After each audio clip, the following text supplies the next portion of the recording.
ఈరోజు మైసూర్ పాక్ చేసుకుందాం. శనగపిండిని వేయించుకోవాలి. అది వేగిందని మనకెలా తెలుస్తదంటే మంచి స్మెల్ ఒస్తది. కలర్ చేంజ్ అవుతుంటది లైట్‌గా. అలాంటప్పుడు తీసి పక్కన పెట్టేసుకోవాలి. లేదా మాడిపోతది. లో ఫ్లేమ్‌లోనే ఫ్రై చేసుకోవాలి.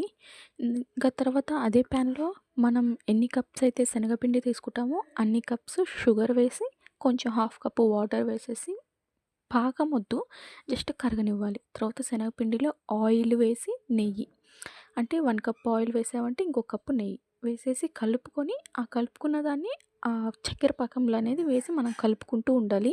వన్స్ అది అట్లా నురుగులు వస్తూ కలర్ చేంజ్ అయినప్పుడు లో ఫ్లేమ్ తగ్గించుకోవాలనమాట. లో ఫ్లేమ్‌లో కలుపుతూ నెయ్యి అది వేస్తూ ఉంటే అలా ఉడికి ప్యాన్ నుంచి సపరేట్ అవుతూ ఉంటది. మీకు ఎక్కువ కావాలంటే పాలకోవా టైప్‌లో మరీ సాఫ్ట్‌గా కావాలంటే నెయ్యి అది ఎక్కువ వేసుకుంటూ కలుపుకుంటూ ఉండొచ్చు.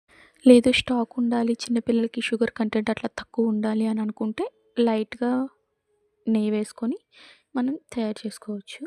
దాన్ని ఇట్లా అంటే మనకి చేత్తో పట్టుకున్నా కూడా ముద్దలాగా అవుతున్నట్లొస్తది. అలాంటప్పుడు మనం ప్లేట్‌లోకి తీసేసుకొని అట్లా మొత్తం ఒక లెవెల్‌లో అడ్జస్ట్ చేసుకున్నామంటే కొంచెం అంటే గోరువెచ్చగా ఉన్నప్పుడు వాటిని మనం కట్ చేసుకోవాలి. ఎందుకంటే పూర్తిగా ఆరిపోయిన తర్వాత కట్ చేయాలంటే కొంచెం ఇబ్బందయితది. సో, గోరువెచ్చగా ఉన్నప్పుడు కట్ చేసుకుంటూ ఉండాలి లైట్‌గా.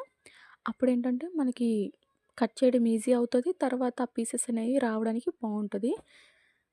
మనకి అదే గుల్లగా మైసూర్ పాక్ కావాలంటే నెయ్యిని బాగా హీట్ చేసి కాలుతూ ఉన్న నెయ్యిని దాంట్లో వేసుకుంటూ ఉంటే అలా వస్తదనమాట. సో, నార్మల్‌గా వేసుకుంటే ఇలా సాఫ్ట్‌గా ఉంటది.